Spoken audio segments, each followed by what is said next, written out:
Anong klaseng hustisya meron tayo sa Pilipinas? Pag pulis ang may kasalanan, binibaby-baby. Pero pag ordinaryong maliit na mamamayan natin, agad-agad nakukulong. Klaruhin ko lang, Sir Tutulpo, hindi ko binibaby itong mga tao na ito, ha? Kahit na mga dati ko itong mga tauhan, alam mo na, nakita mo naman kung ako yung gagalit dito sa kalukuhan nila. Bakit Chair, mo sinabi na walang warrant? Mr. Chair, alis na lang ako rito. Hindi ko matiis. Nakikita ko na parang itong mga pulis pinagluloko. I'm sorry, I have to walk out. Hindi ko kaya to.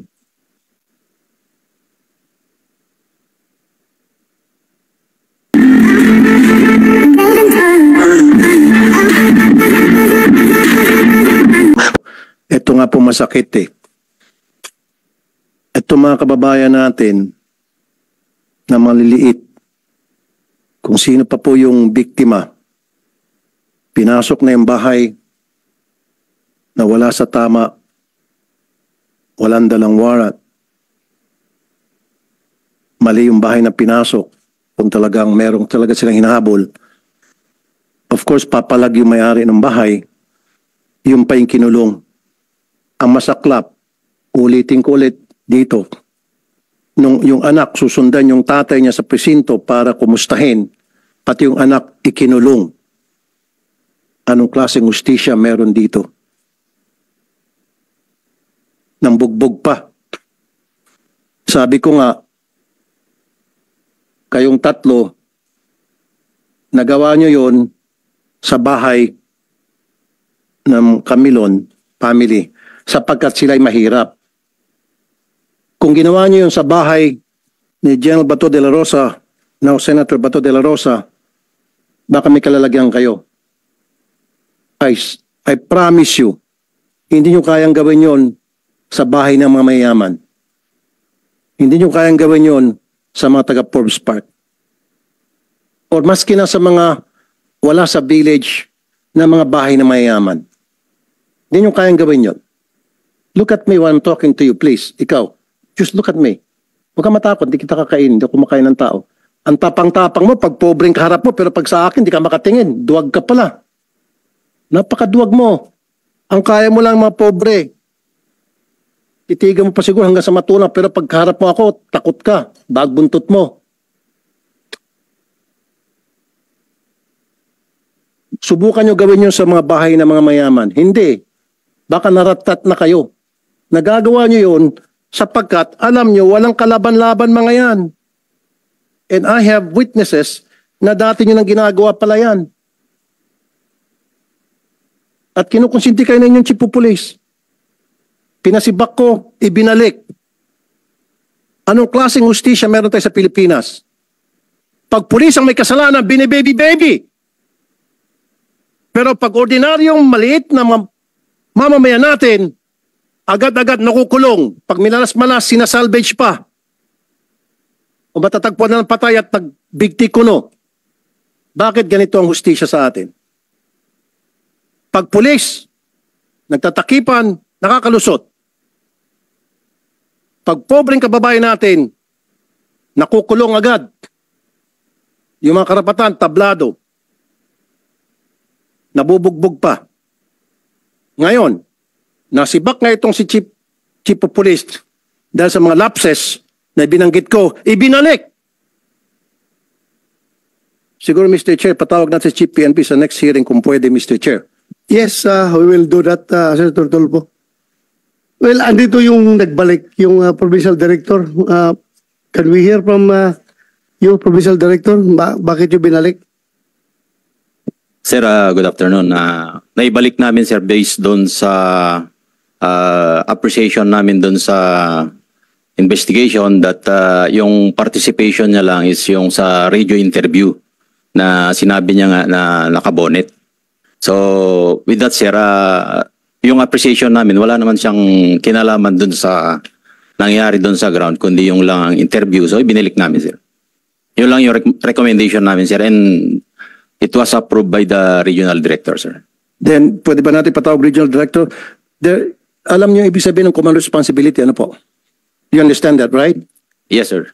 So, under the command of responsibility, may pananagutan ito sapagkat pinapayagan niya ang kanya mga tao na palaging pag nag-raid ng bahay ay nakasibilyan at nakabonet at walang suot na body cam. So how's that for a command responsibility, Colonel Relly Arnedo, sir? Sir, ulitin ko sir, yung investigation namin kasi, yung presence of the police doon sa area is to validate the information. No sir, pakisagot lang po yung tinatawag na command responsibility.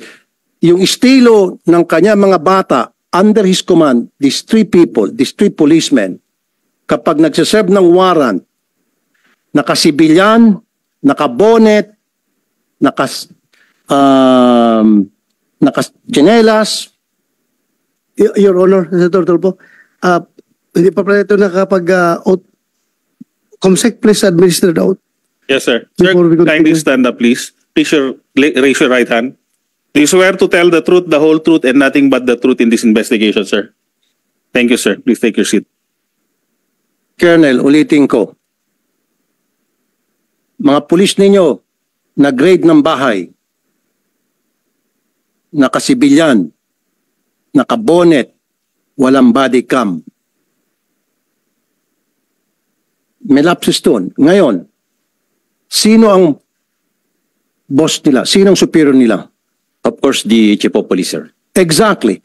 So doon ba sa mga binanggit ko, may pagpukulang bang mga pulis doon? May lapses ba doon? Sir, kung yung pagpunta nila doon, sir, is not part on the procedure. No, yung well, procedure sir, po, yung procedure na sila ay nakabonet, walang body cam, nakasibilyan, hindi man lang nakasuot ng tsapa na pulis, kahit na sabihin natin wala ng warrant, at least man lang may ID na makikita na pulis sila. Kaya nga nagkaroon ng komosyon eh. Kasi akala ng Camilon family, mga akyat bahay. But anyway, so yung procedure na yon, was the procedure violated? Yes or no lang? No, sir. No, sir. The procedure wasn't violated? Yes, sir. Yes. Pwede mag-raid ng walang body cam? Depende, sir, kasi hindi raid yung pinuntahan, sir. Kaya mag-serve ng warrant, walang body cam, okay lang na nakabonet? Pwede, sir, kung covert operation kasi yun, sir, yung nakita namin doon sa report. It is not a covert operation. They are trying to serve a warrant, Colonel Arnedo. Sir, walang warrant tong pumunta sila doon, sir. Based doon sa... So wala silang warrant? Yes, sir. Okay, bingo. Nung last hearing, sabi niya walang warrant. Sinabi dito na merong warrant, na walang warrant. So kung walang warrant, you're saying it's a covert operation, but they're resisting, napahinga sila ng puntong hininga. Wait a minute, Colonel, let me finish. Huli ka na. Baka pati ikaw, paparelieve ko. Yes, sir. Makinig ka.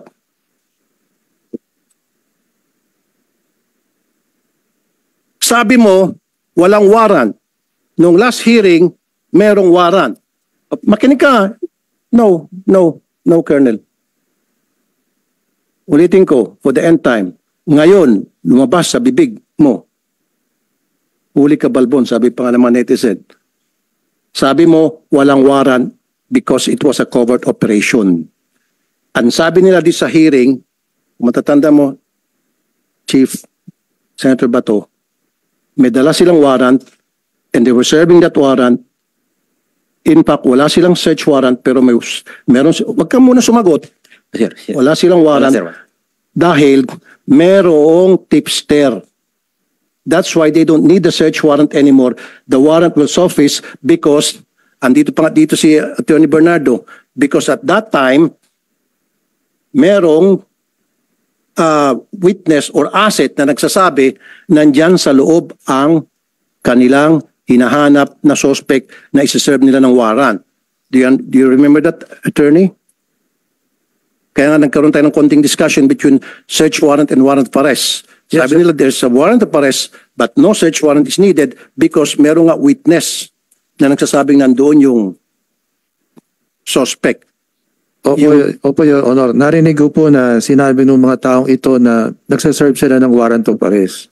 Kaya ang sabi ko nga, dapat sumunod doon sa Supreme Court issuance sa dapat naka-body worn camera po. Narinig mo, Colonel Arnedo.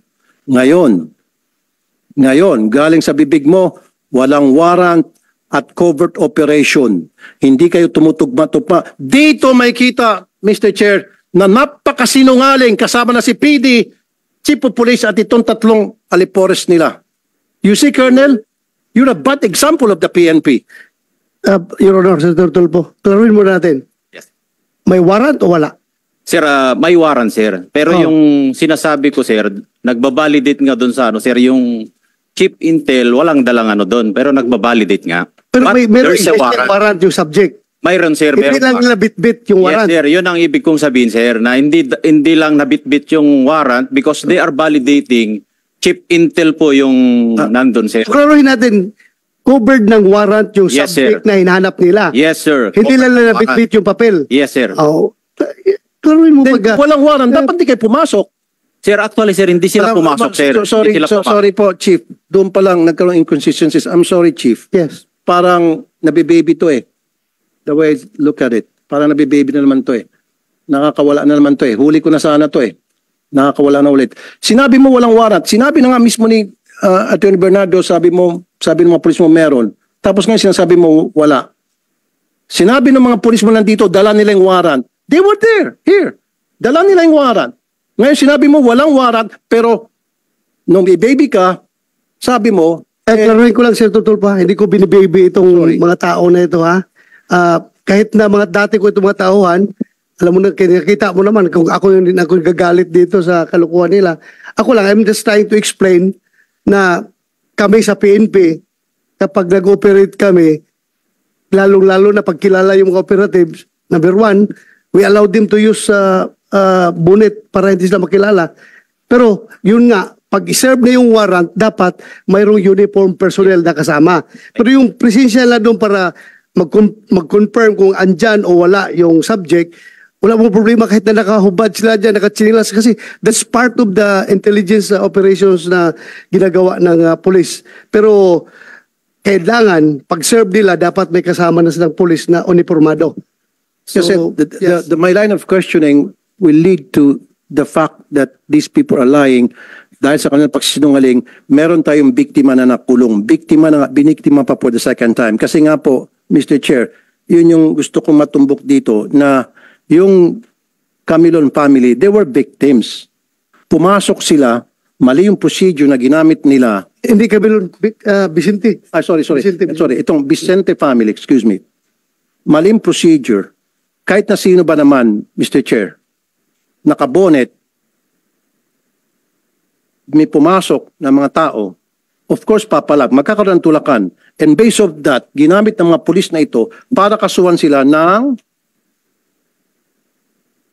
Assault bang kinaso nyo? direct assault to Direct personal assault? authority.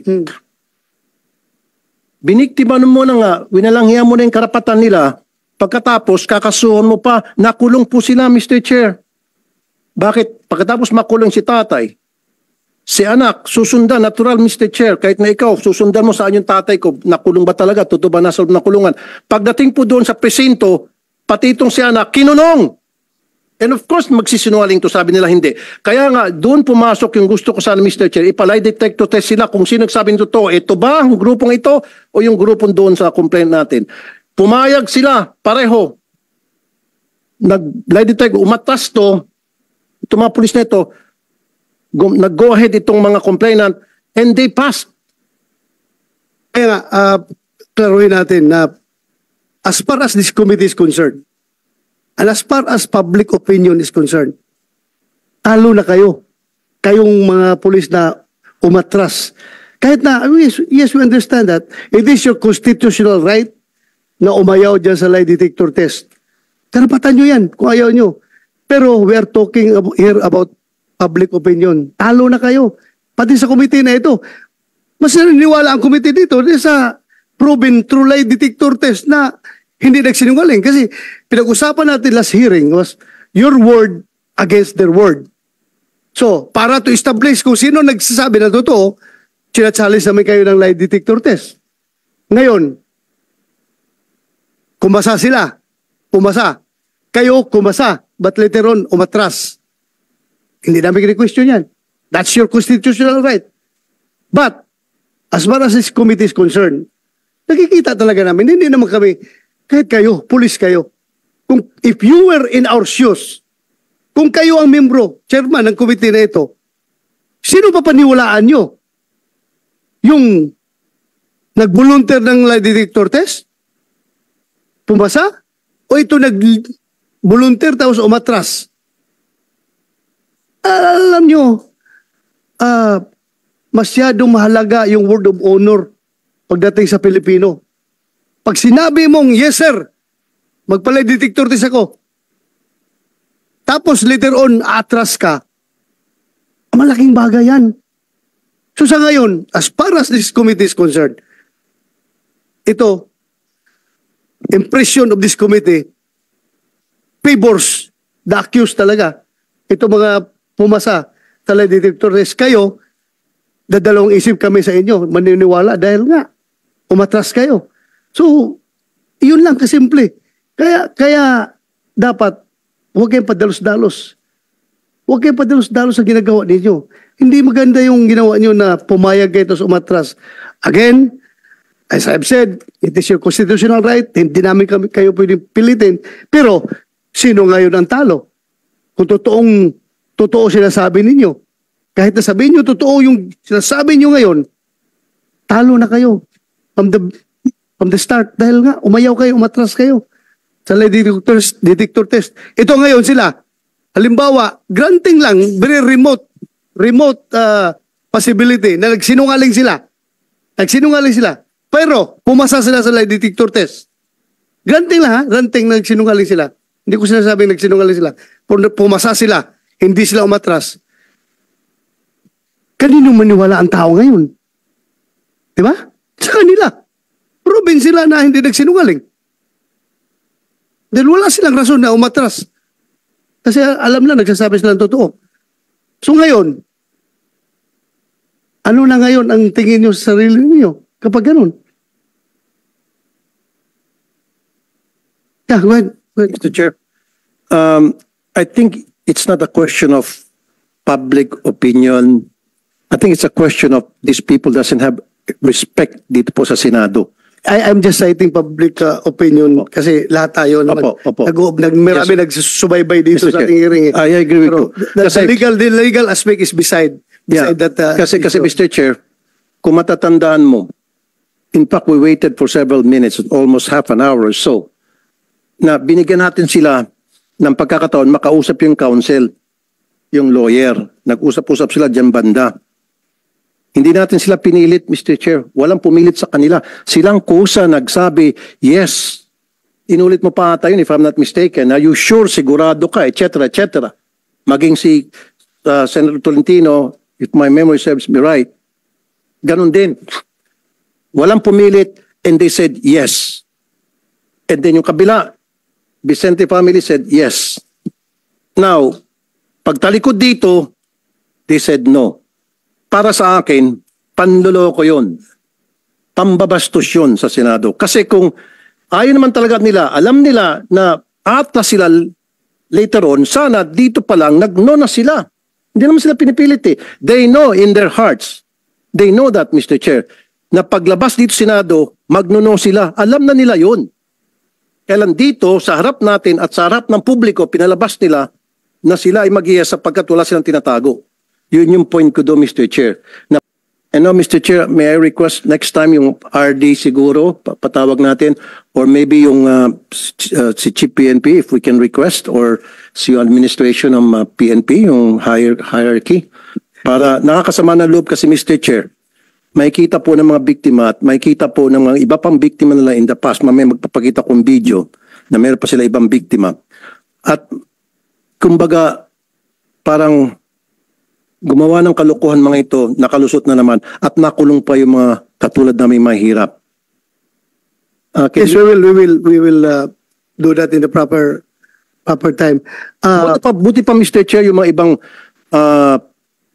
PD at RD na nilapitan ko, pag nirelieve all the way.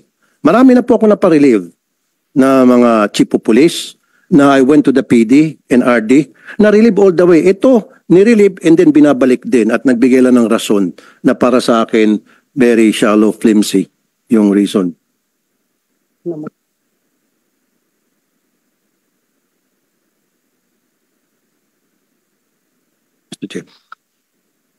And alam mo, Colonel Arnedo, inconsistent ka kanina. Tapos ang masakit sa akin, pinagluloko mo itong Senado eh. Sinabi mo na walang warrant kasi nagkikasing. Ano sinabi mo ulit? Sorry? Validating, Your Honor. Hindi, meron ko pa isang sinabi na word. Yun lang, Your Honor, Hindi, meron ko validating. pa sinabi na, sabi mo walang warrant dahil, aside from validating, meron ko sinabi na word. Covert operation. Covert. Yes, Your Honor. Sinabi mo covert operation. So, para mailusot mo, yung hindi na sila kailangan magsuot pa ng body cam, na kailangan magsuot sila sa bonnet, you use that word covert para mapagtakpan mo yung kawalan sa procedure na hindi na rin kailangan ng barangay. Di ba? Ginamit mo yun eh. Akala mo mautakan mo tong Senado. No, Colonel, huwag kami. Kasi, nagbigay sa iyo ng leading questions si Chief Bato de la Rosa, our Honorable Chair. Yes, may warrant yan. Nasa warrant, kaya lang hindi namin dala. You see, pinaikot mo kami. Covert operation and then ngayon, may warrant pala, hindi lang dala. So kung covert operation, hindi na kailangan ng barangay. Kung covert operation, pwede nga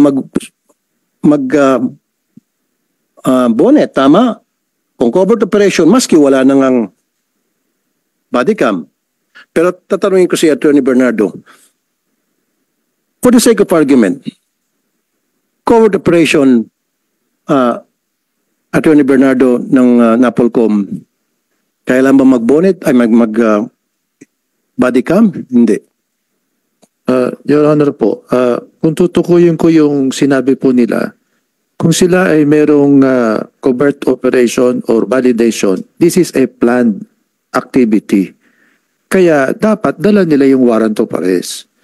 Kasi nga kung ginayak nila yun, pangalawa, dapat nakalagay yun sa logbook na meron silang operation. Sa informasyon po namin, hindi naman nakalagay na magsaserve ng warrant. At meron lang silang titignan. Kaya hindi rin tutugma. Pangalawa, kung yung sabi nila na meron silang service ng warrant of arrest, hindi po sumunod talaga sa proseso. At kung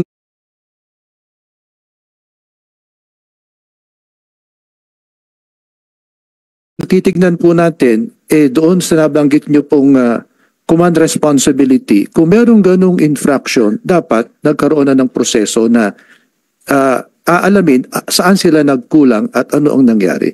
Yun naman yung sanang pinakikiusap namin sa Chief of Police. Dapat po yung pagsusuot din ng bonnet, natukoy din po natin nung nakaraang hearing yan, kung talaga magsaserve ng warrant, gaya ng sabi nila, dapat meron namang kasamang nakaupo uniformadong tao, kailangan magpakilala muna. Kung sakali ang sabi nga raw nila, baka meron pang masamang mangyari doon, kaya hindi nila isinama kagad yung pulis. Yung mga bagay po ng yun dapat mausisa rin. Pero hindi namin po pinahihintulutan na yung normal operation nakabonet. Kaya nga po Attorney Bernardo, para mapagtakpan nitong si Colonel Arnedo yung mga pagkukulang nila from serving the warrant, bumuelta siya sa yung nagkikasing daw. Kahit rin po magkikasing dapat dala na rin nila yung warrant of arrest. Kasi nga, yun kasama sa mga gamit nila na para makapagpatunay na lihitimo yung kanilang casing operation. Kasi operation pa rin po yun Na nakaplano pa rin yun na meron pa rin documentation din po dapat yun. Dala dapat nila yun. So in short, Attorney Bernardo ng NAPOLCOM, meron talaga infraction doon, meron talaga mga lapses doon. May mga procedure na na-violate. Offhand po, mukhang meron pong, kung babasihan po doon sa pagsaserve ng warrant of arrest, meron pong kulang. Kasi nga, kung wala silang body-worn camera, ang sabi po ron sa Supreme Court Kahit na covert operation, ang sinasabi nito. Hindi rin po kasi ang narinig ko nung nakaraang meeting magsaserve sila ng warrant dapat meron silang motion sa husgado kung wala silang body-worn camera na hindi nila ma-serve na walang Okay. body-worn. So kayo pong testigo, Attorney Bernardo, na merong nagsisinungaling sa kanilang dalawa, between the colonel and these three. So it's just a matter kung sino pipiliin ni Chief Bato de la Rosa, kung sino sa kanila ipapakontempt ngayon mismo. Kasi nga, kayo pong testigo, sabi nila they were serving warrant and they have in their possession warrant of arrest. And now, at Colonel Arnedo said, walang warrant because sila ay nakikasing lamang. So, clearly, may nagsisinungaling sa dalawa. Covert operation ang ginamit niya. Tama ba, Senator Bato? Yes, in order, it doesn't take Attorney Bernardo to decide kung sino sa kanila nagsinungaling.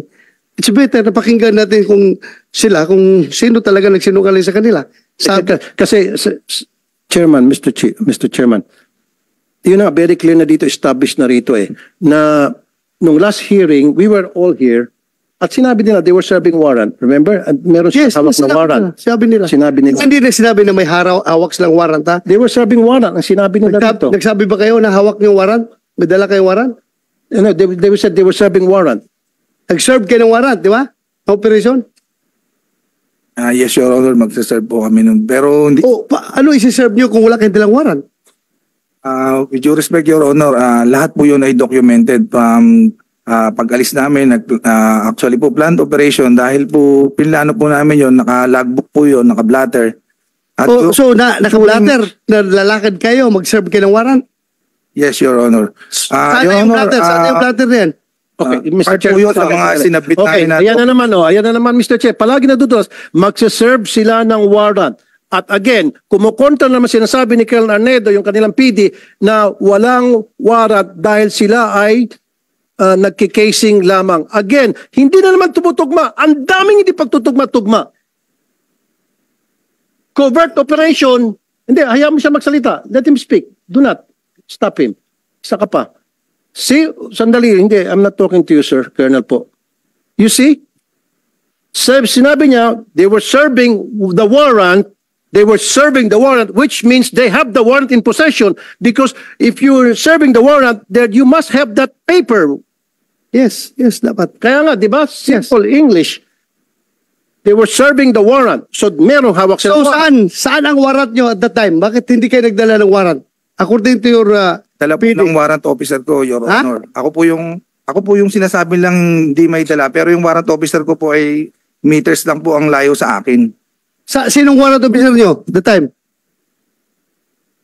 Police Corporal Joel Dicen po, Your Honor. Ikaw? Yes, Your Honor. May dala kang warrant ng time na yan? Nasa bulsa ko po, Your Honor, kasi po magsaserve po kami ng warrant of arrest. Kaya nga, paano kayo mag-reserve kung walang warrant? So, dala-dala yung warrant. Dala po namin, Your Bakit Honor. sabi mo na walang warrant? Magbabalidate pa lang kami that time, Your Honor, nung... Sandali. Mr. Chair. Bakit mo sinabi na walang warrant? Mr. Chair, alis na lang ako rito. Hindi ko matiis.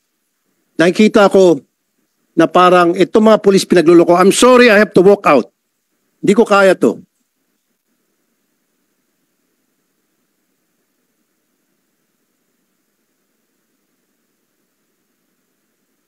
Dahil patuloy tayo, tuloy.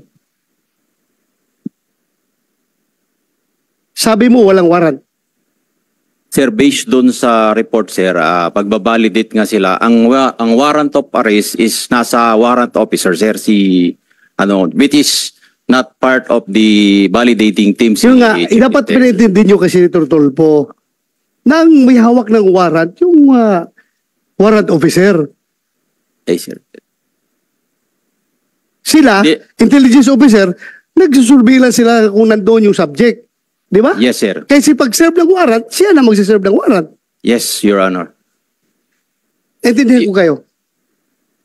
Naintindihan ko kayo. Yung procedure na yan, ginagawa ko yan nung panahon ko. Ganun man talaga. Magsiserve ka ng warrant. Alangan naman magsusurveillance na ka-uniforme. Bulabog na kayo. Layas na yung subject niyo kung naka-uniforme.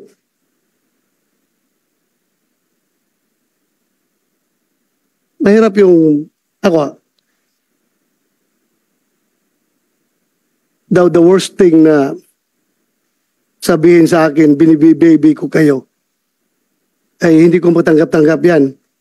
Na binibaby ko, what's the use of me being the chairman of this committee kung ibibigay ko kayo. For the record, wala naman sigurong makapagsabi dyan na sinong pinakamaraming na contempt na pulis dito sa Senado? Kaninong komite pinakamaraming na contempt na pulis at saka mga witnesses? Ako. Kaya wala akong pakialam kung sino kayo, kung dati ko kayong tao, basta kamali kayo, mamalasing kayo sa akin. Pero pag kayo naman gumagawa ng tama, hindi na ako papayag na wawalang hiyain kayo. Di ba? Fair lang tayo dito. Fair. Ayaw kong sabihin, porque dati akong pulis, bibibihin ko kayo? No. Record shows. And record will vindicate me na ako ang pinakamaraming pinakulong na pulis dito sa Senado. Ako ang pinakamarami. Pero record shows also, kapag nakita ko ng pulis ay totoo ang sinasabi, ay by all means, dipinsahan ko rin yung pulis. Di ba? Bakit naman wawalang hiyain yung pulis kung dapat hindi dapat wawalang hiyain? Ganun lang ako, fair lang ako dito. Wala akong pinapaboran dito. The most insulting action is for that walk-outan ka.